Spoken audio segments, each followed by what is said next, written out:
I'm going to read you my I'm going to read you my story, well, a bit of my story for the book, and it's set in Indonesia when I was there in 2007.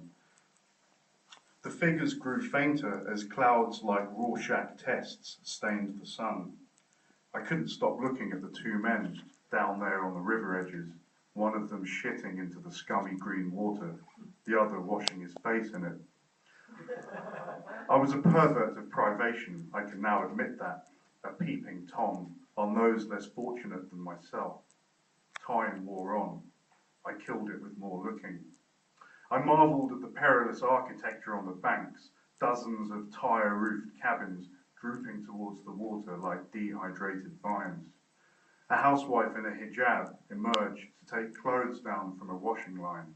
She grinned and waved a t-shirt at me in what I guessed was a kind of semaphore greeting. I waved back. It was clear that the Angkot I'd been waiting for wasn't coming. Perhaps all Angkots had stopped now, it had got so late. I wouldn't miss these cramped minivans where you could find yourself competing for a seat with a squealing toddler and a flea-ridden goat. Rats collide with your feet almost as often as the vehicle pulls over and lets on dozens of buskers and vendors selling drinks, cigarettes, socks, novelty belts, dried tofu snacks, and for reasons I will never understand, medical supplies such as scalpels and antibiotics. But on a practical level, I did need transport. While I tried to formulate the plan, I felt the tap on the shoulder and the tinkle of an old-school Casio keyboard. A teenager in a Manchester United cap sang me Indonesian pop songs with a surprisingly sturdy voice. I was happy to part with my change at the end of it. Time passed into darkness.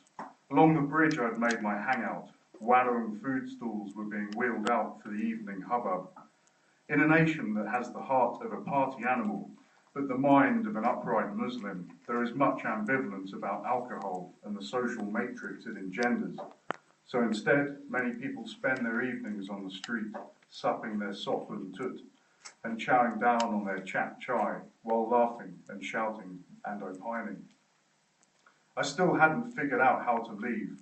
I didn't have enough money for a long-distance taxi, and time constraints meant I couldn't spend another night in this town.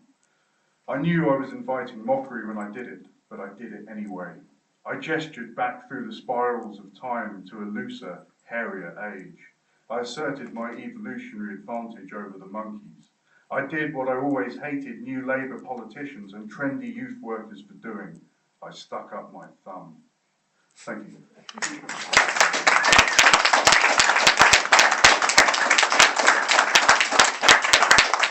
I have to plug this because I have to earn a living. It's available for a special price, which means a cheap price. I've got a few copies if anyone's interested. We're now going to have a 20-minute break, if that's all right, and then we'll be back with Lee Cooper and Gareth Rees and Maggie and Bernard and me again. So see you in 20 minutes.